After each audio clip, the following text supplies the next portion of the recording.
नमस्कार दोस्तों, मैं मनोज कुमार, आप सभी को हमारे चैनल में फिर से एक बार स्वागत है। मैं उम्मीद करता हूं कि आप लोग बहुत ही अच्छे होंगे। इसी उम्मीद के साथ चलिए फिर से आज एक नए टॉपिक की ओर चर्चा करते हैं। जी हाँ दोस्तों, आपने ईओडी क्रेन में काम किया होगा, होइस्ट में काम किया होगा और कहीं कहीं पर मोनोरेल में, होइस्ट को ही मोनोरेल बोलते हैं, यहाँ पर भी आपने काम किया होगा। तो ईओडी क्रेन लीजिए, होइस्ट लीजिए, जितने भी लिफ्टिंग करने वाले मशीनरी हैं, सब में मोटर के साथ ब्रेक लगा हुआ रहता है। बहुत तरह के, बहुत टाइप के ब्रेक होते हैं। जहां पर हेवी मटेरियल जैसे ईओडी क्रेन में हम जो ब्रेक का यूज करते हैं, oil thruster brake. Okay, oil thruster brake ये वन टाइप की एक मोटर होती है। इसमें ट्रांसफार्मर ऑयल डाला जाता है और ये 3 फेज सप्लाई की होती है, जो मोटर के साथ पैरेलल कनेक्शन रहती है। और कहीं कहीं पर एक अलग से ब्रेक कॉन्टेक्टर लगाकर, जैसे ही मोटर का पावर कॉन्टेक्टर ऑन होगा, ब्रेक कॉन्टेक्टर भी ऑन होगा, थ्रस्टर में 3 फेज सप्लाई मिलेगा और ये ऑन हो जाएगी। ये तो हो गई हेवी ब्रेक थ्रस्टर, है ना। इसको थ्रस्टर के नाम से हम लोग जानते हैं और ये केजी में आता है। और होइस्ट में जो छोटा छोटा मोनोरेल है, 5 टन 10 टन, इस टाइप के जितने भी होइस्ट है, लिफ्टिंग है, इसमें मोटर के साथ क्या रहता है दोस्तों, मोटर के साथ ही एक डिस्क ब्रेक रहता है, जिसको आप क्लच टाइप भी बोल सकते हैं, है ना। एक डिस्क ब्रेक रहता है मोटर के सापोर्ट के साथ। मोटर के बैक साइड में एक डिस्क ब्रेक रहता है, उसमें कॉइल लगा हुआ रहता है। कोई कॉइल एसी कॉइल होती है और कोई कॉइल डीसी कॉइल होती है। एसी कॉइल का तो सिंपल लॉजिक है कि मोटर का 3 फेज सप्लाई पैरेलली इसको हम कनेक्शन कर दें। जैसे ही मोटर ऑन करेंगे हमारा जो ब्रेक कॉइल है उसको भी सप्लाई मिलेगा और हमारा जो डिस्क है और जो क्लच है वो ओपन हो जाएगा, मोटर घूमना स्टार्ट हो जाएगा। और जैसे ही सप्लाई बंद हो जाएगा ब्रेक का भी सप्लाई बंद हो जाएगा, ब्रेक पकड़ लेगा।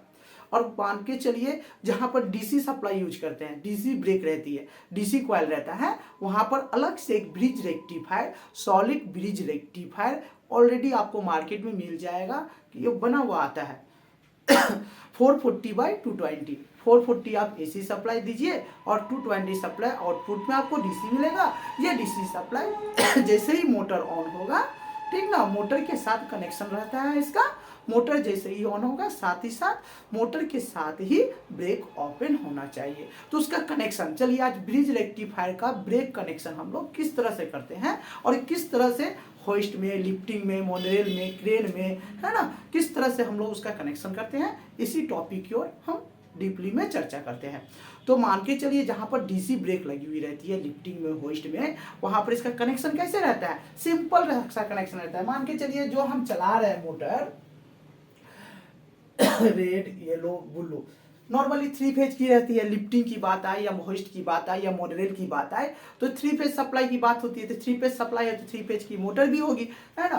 तो 3 फेज मोटर को चलाने के लिए नॉर्मली जो हम आर-डोल, फॉरवर्ड रिवर्स स्टार्टर का यूज करते हैं, उसी स्टार्टर के आउटपुट से, ओवरलोड से ब्रिज रेक्टिफिकेशन में हम सप्लाई डालते थे। कैसे डालते हैं, सपोज यहाँ मान के चलिए 3 फेज सप्लाई मैंने लिया, ध्यान से देखिएगा, 3 फेज सप्लाई मैंने लिया।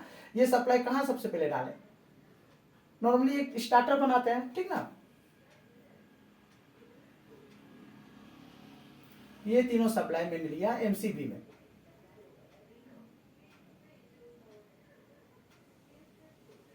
ठीक है। एमसीबी में 3 फेज है तो 3 फेज का एमसीबी यहां से निकाले, सीधा कॉन्टेक्टर में डाल दिए। मैं समझाने के लिए आपको, मैं जस्ट समझाने के लिए आपको ये स्टार्टर बना रहा हूं कि ताकि आपको समझ में आए कि ब्रिज रेक्टिफायर का कनेक्शन हमको कहाँ कैसे करना है, ठीक है। ये कॉन्टेक्टर हो गया, कॉन्टेक्टर से निकला ओवरलोड,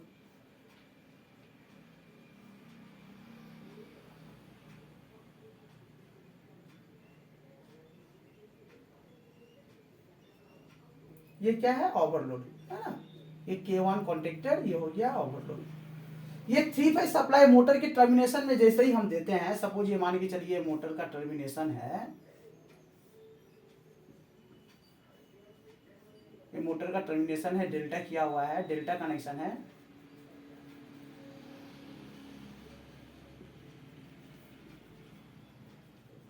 डेल्टा कनेक्शन है तो ये 3 फेज सप्लाई जैसे ही मोटर में गया, ठीक ना।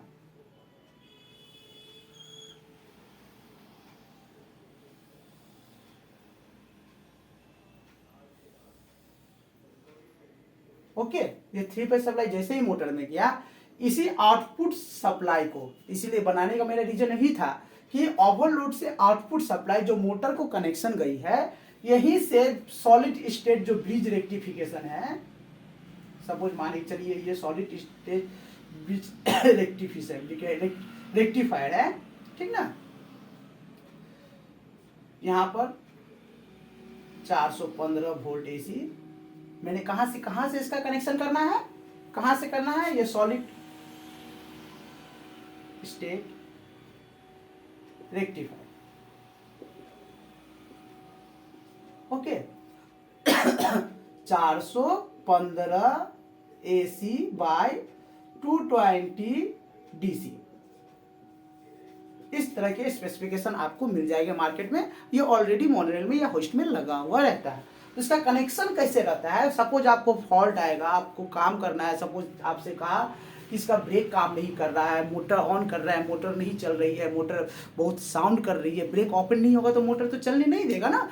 तो उस कंडीशन में आप चेक कैसे करेंगे, कुछ नहीं करना है, मोटर के आउटपुट से इसका सप्लाई लिया जाता है। किस लिए लिया जाता है कि मोटर के साथ ही इसको ओपन होना है और मोटर के साथ ही इसको बंद होना है। तो इसीलिए 2 फेज सप्लाई यहां से ले लेते हैं ना, मोटर के आउटपुट से, मोटर के आउटपुट से, या कहें तो टर्मिनेशन से पैरेलल कनेक्शन रहता है 415 वोल्ट का, 415 वोल्ट एसी का पैरेलल कनेक्शन रहता है, ठीक है, पैरेलल कनेक्शन रहता है। यहां से हमको मिल गया 220 वोल्ट डीसी। ये 220 वोल्ट डीसी जो मोटर की जो बैक साइड का सापट है, सपोज डिस्क ब्रेक है, उस कॉइल में जाकर कनेक्शन हो जाता है, DC coil, DC brake coil. जैसे ही मैंने स्टार्टर को ऑन किया, सपोज ये मैंने जस्ट समझाने के लिए छोटा सा स्टार्टर बनाया हूं, जैसे ही मैंने इस कॉन्टेक्टर को ऑन किया, भाया ओवरलोड होते हुए मोटर को सप्लाई मिला, मोटर को सप्लाई तो मिला ही, साथ में ब्रिज रेक्टिफायर को भी सप्लाई मिला और 220 वोल्ट डीसी सप्लाई ब्रेक को भी मिला। मोटर के साथ ही साथ ब्रेक भी मेरा मैग्नेटिक फील्ड जनरेट किया। क्लच टाइप का है तो क्लच ओपन हो गया, डिस्क है तो डिस्क ओपन हो गया, मोटर घूमना स्टार्ट हो गया, ठीक है। आज सपोज मानकर चलिए कि ये डीसी कॉइल की बात है तो यहाँ पे ब्रिज रेक्टिफायर लगाए है ना। अब मान के चलिए यदि यहीं पर एसी कॉइल रहता तो ये सप्लाई जो हम यहाँ पर ब्रिज रेक्टिफायर में दिए हैं भाया डीसी कर इसमें डाल रहे हैं, ये सप्लाई डायरेक्ट ये सप्लाई डायरेक्ट, यदि ये डीसी कॉइल होता है, मान सॉरी एसी कॉइल होता है, तो ये सप्लाई कुछ ब्रिज रेक्टिफायर लगाने का मतलब ही नहीं बनता है। पैरेलल सप्लाई लाइए, पैरेलल सप्लाई लाइए, 440 कॉइल की सप्लाई होती है, जहां पर एसी कॉइल का हम यूज करते हैं मोटर में, वहां पर ब्रेक एसी ब्रेक की बात करते आते हैं तो वहां पर 415 वोल्ट का एसी कॉइल रहता है, 415 वोल्ट का एसी कॉइल रहता है। इस तरह से डिजाइन किया हुआ रहता है ताकि आपको कनेक्शन करने में सुविधा हो, ठीक है।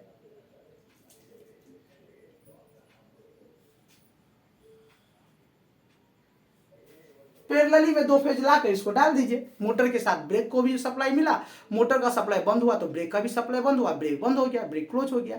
मैंने हमेशा याद रखिएगा दोस्तों कि इसके आउटपुट के साथ ही पैरेलल कनेक्शन रहता है। एक लाइन में यदि कहें, एक लाइन में यदि आपसे कोई पूछे तो आप बताइएगा कि ब्रेक का कनेक्शन कैसे रहता है, मोटर के पैरेलल में, मोटर के आउटपुट सप्लाई के पैरेलल में, मोटर के टर्मिनेशन से इसका पैरेलल में कनेक्शन रहता है। एसी रहा तो डायरेक्ट दे दिए और डीसी रहा तो भाया डीसी होके जाएगी, ठीक ना। फिर से मैं वैसे कर देता हूं, भाया डीसी होके जाएगी।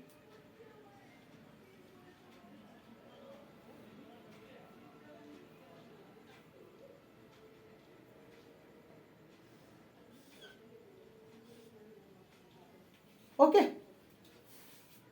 इस तरह से आप स्टेप बाय स्टेप चेक कर और सपोज एक चीज आर में बता देता हूं कि मार्केट में आपको ये अवेलेबल नहीं है, ब्रिज रेक्टिफायर अवेलेबल तो ऐसे रहता ही है, बाई चांस आपको नहीं मिला, अब अपने हाथ से भी ब्रिज रेक्टिफायर बनाकर ठीक है, ब्रिज रेक्टिफायर बनाकर 440 बाई 220 डीसी सप्लाई निकाल सकते हैं।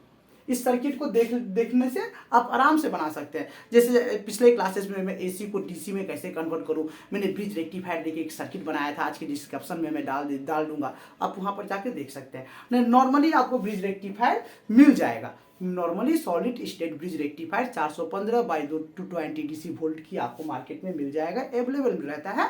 आप लाके इसको कनेक्शन करके चालू, नॉर्मली होता है क्या, ये खराब हुआ नहीं तो कॉइल खराब हुआ, कॉइल ओपन हुआ, ठीक ना, ये 2 जगह चेक करने से ब्रेक की प्रॉब्लम सॉर्ट आउट हो जाती है।